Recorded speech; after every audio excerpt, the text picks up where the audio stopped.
The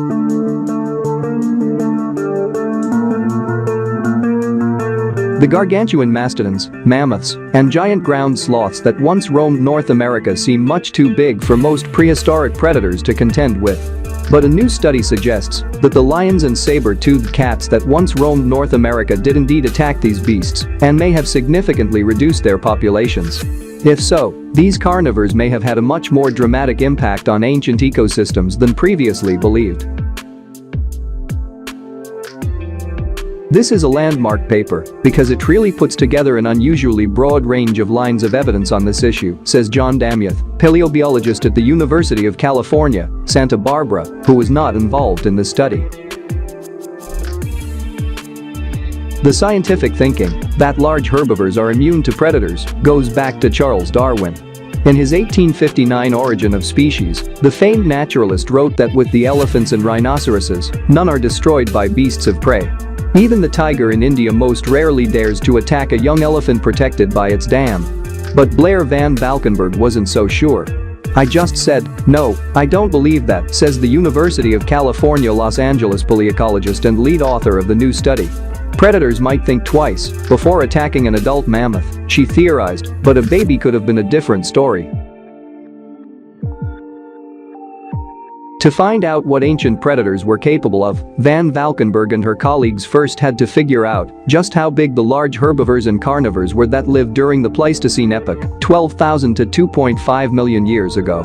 The researchers used thousands of measurements of fossil bones and compared them to the bones of modern elephants to infer the range of body masses of both adults and juveniles of the different species of extinct megaherbivores, including mammoths and mastodons.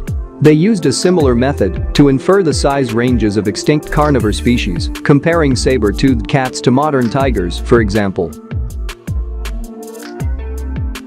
The analyses indicated that the juvenile megaherbivores weighed from 200 to 2,000 kilograms. Adults weighed several tons. Estimates for some adult males exceed 10,000 kilograms. The prehistoric carnivores ranged from 150 kilograms to more than 400 kilograms. So could ancient carnivores have actually taken down these herbivores? To answer this question, the researchers compiled information from thousands of records of prey killed by big modern carnivores such as lions and tigers hunting solo and in groups, a task that took several years. Conservation ecologist and co-author Matt Hayward of Bangor University in the UK used these data to develop a mathematical model to predict typical and maximum prey size for any given carnivore. Finally, the researchers needed to determine how protected young megaherbivores were. There's a sweet spot in there, from the predator's standpoint, where the juveniles can wander away from mom frequently enough and far enough to be accessible, and where they are of a size small enough that they can actually be tackled, explains co-author Louise Roth, a biologist at Duke University in Durham, North Carolina. For this, the researchers relied on earlier studies of the chemical signature in the enamel layers that are added annually at the base of herbivore tusks as they grow out from the skull. The chemistry of the tusks changes when the animal's diet switches from mother's milk to vegetation. The researchers assumed that baby herbivores stayed close to mom while nursing, but wandered farther away once they began to forage for themselves. The team found that there was indeed a window when juvenile mammoths and other herbivores were weaned, but were still small enough to be hunted by lions and other predators. A solitary saber-toothed cat could have taken young mammoths aged 2 to 4, sometimes up to age 9, and a pride would have been able to take adult females, says Roth.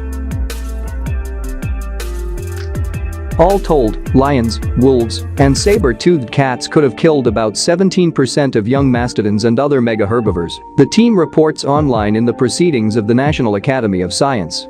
Although the researchers do not have direct evidence of predation on the bones of the extinct herbivores, for studies of prehistoric ecosystems, getting smoking gun evidence is always difficult, notes Kathleen Lyons, paleobiologist at the Smithsonian Museum of Natural History who was not involved in the study. But the evidence that Van Valkenburg and her co-authors brought together to make the case is convincing, she says. It's a really nice, solid piece of work. These predators didn't just have dramatic impacts on prey populations, they could have had cascading effects on the entire ecosystem, Van Valkenburg says. Large carnivores provide carcasses that feed a whole array of smaller species like eagles, coyotes, and foxes, she says. And keeping the megaherbivore populations in check meant that there was more vegetation for small mammals and birds. The predators might even have indirect effects on river ecosystems, she says, because the banks of the rivers were not being denuded by megaherbivores and eroding rapidly. So aquatic species like beavers and otters did well, and fish were abundant. The work may have important implications for today's conservation efforts, Damyat says. It's important to know that the current ecological communities differ in critical ways from those in which those herbivores evolved, he says. Modern megaherbivores like elephants and rhinoceroses are threatened, and if we want to manage them, we have to understand how they work naturally, as opposed to how they might be working under current conditions.